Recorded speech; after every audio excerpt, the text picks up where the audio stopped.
कधी बघितलंय का असं अत्याधुनिक बस स्टँड? ही भव्य इमारत आहे बारामती बस स्टँडची। दादांच्या बारामतीत प्रवाशांना मिळतंय सुख आणि समाधान। तर आधी बसचा खूप प्रॉब्लेम होता, येण्या जाण्याचा खूप प्रॉब्लेम होता, त्यामुळे आता ही बसची सेवा अतिशय उत्कृष्टपणे चालू झालेली आहे आणि इथलं बारामतीचं स्टँड म्हणजे अतिशय उत्कृष्ट दर्जाचं आहे। एखाद्या विमानतळाला लाजवेल असं हे बारामतीचं बस स्टँड झालेलं आहे। अजितदादांनी खूप छान प्रकारे बस स्टँडची सुविधा केलेली आहे लोकांसाठी। एकदम सुखकारी प्रवास लोकांचा होत आहे आणि विद्यार्थ्यांसाठी सुद्धा खूप योग्य असं एसटीचं नियोजन आहे। अजितदादांनी 60 कोटी रुपयांचा निधी देत महाराष्ट्रातलं हे सर्वोत्तम बस स्टँड साकारलंय।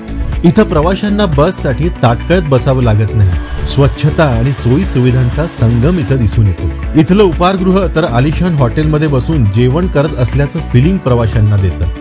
प्रवासी हाच केंद्रबिंदू मानत मार्च 2024 ला ह्या बस स्टँडचं लोकार्पण करण्यात आलं। दादांच्या बारामतीत प्रवाशांना लाभ आणि बस स्टँड कर्मचाऱ्यांना बळ मिळतंय।